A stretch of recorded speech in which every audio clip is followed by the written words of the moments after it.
যে দেশকে সংস্কার করার আগে নিজেকে সংস্কার করা খুবই প্রয়োজন।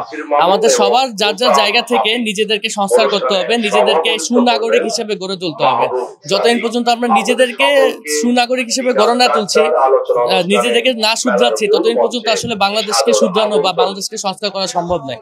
তো আমার এটাই অনুরোধ থাকবে সকলের প্রতি, যার যার জায়গা থেকে যেখানে যেভাবে আচরণ করা উচিত, যেভাবে ব্যবহার করা উচিত, তাকে সেভাবে করা উচিত, যাতে নিজে আমার কারণে বা আমার সাথে আছে এমন আরেকজনের কারণে যাতে কারোর কোনো ব্যাঘাত সৃষ্টি না হয়, সেই দিকটা খেয়াল রাখা উচিত। এইবারের বইমেলার আয়োজনটি খুবই চমৎকার লেগেছে।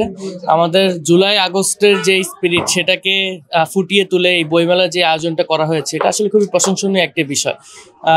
আমাদের পরবর্তী প্রজন্ম তারা এই জুলাই গণঅভ্যুত্থানের যে বীরত্ব গাথা, সেটি বইমেলা আসার মাধ্যমে তারা জানতে পারবে এবং তারা নিজেদেরকে সেই স্পিরিটের সাথে নিজেদেরকে মিলিয়ে বড় করতে পারবে নিজেদেরকে।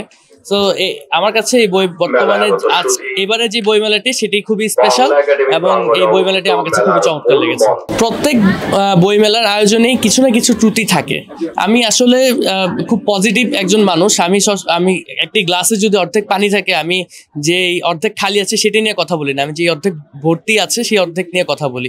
তা আমি পজিটিভ থাকতে চাই এবং আলহামদুলিল্লাহ এখন পর্যন্ত এই বইমেলাতে যতটুকু দেখতে পেরেছি আমার কাছে চমৎকার লেগেছে এবং যে ত্রুটিগুলো আছে সেই ত্রুটিগুলো যাতে পরবর্তী সময় থেকে কাটিয়ে ওঠা যায়, সেজন্য কর্তৃপক্ষ অবশ্যই এটার দিকে খেয়াল রাখবে এবং পরবর্তী সময় থেকে যাতে ত্রুটি বেশি আমরা যাতে আমাদের নজরে না আসে, সেদিকে লক্ষ্য রাখার আহ্বান জানাচ্ছি।